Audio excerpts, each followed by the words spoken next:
আসসালামু আলাইকুম guys and Eid মোবারক সবাইকে। এটা আমার ফার্স্ট ব্লগ এন্ড আমি খুব সকাল সকাল উঠে শাওয়ার নিয়ে নিয়েছিলাম। দেন আমি বাইরে যাই, দেখি আমার মেহেদি কালারটা কেমন। তারপর আমি বাসায় চলে আসলাম। আমি আমার কাজিন দুজন মিলে সেমাই খাচ্ছিলাম। সেমাই খেতে খেতে ভাবলাম কেন টিভি দেখি। তারপরে টিভিতে আমরা কোক স্টুডিওর একটা সং কানারি পাকিস্তানি সং এটা চালু করে দিয়েছিলাম আর এটা দেখতে দেখতে খাচ্ছিলাম। কপিরাইট পড়বে তাই আমি সাউন্ড অফ করে দিয়েছিলাম, বাট গানটা অনেক সুন্দর।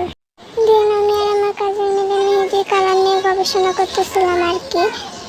দিন আমার ভাই রেডি হয়ে চলে আসে এবং আমি ওকে নিয়ে যাই ছবি তোলার জন্য এবং এখানে তার ছবির পোজগুলো দেখে আমি সত্যি কমায় চলে গেছিলাম। দেন আমার কাজিনরাও এবং তাদের ছবি তোলার স্টাইল দেখে তোমরাও কমায় যাবা।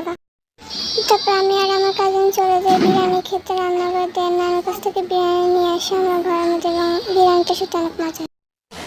দেন আমি আর আমার কাজিন আমাদের ঈদের ড্রেস পরে নিয়েছিলাম আর হালকা পাতলা সাজুগুজু করে নিয়েছিলাম একটু বেরোবো তাই।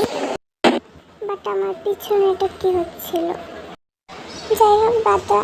আমি আমার ঈদের আউটফিটটা তোমাদেরকে দেখাচ্ছি আর তোমরা অবশ্যই আমাকে কমেন্টে জানাবে যে আমাকে কেমন লাগছে।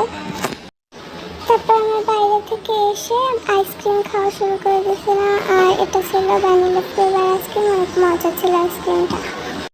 তারপরে আমি সামনের রুমে যেয়ে দেখে আমাদের বেড়ালটা চেয়ারের উপর বসে আছে, অনেক কিউট লাগতেছিল তাই আমি ওর একটা ভিডিও করে নিয়েছিলাম। তো আমার এই ছোট ব্লগটা শেষ করতে যাচ্ছি। সবাই সুস্থ থাকবে, ভালো থাকবে আর আমাকে সাপোর্ট করবে। খোদা হাফেজ।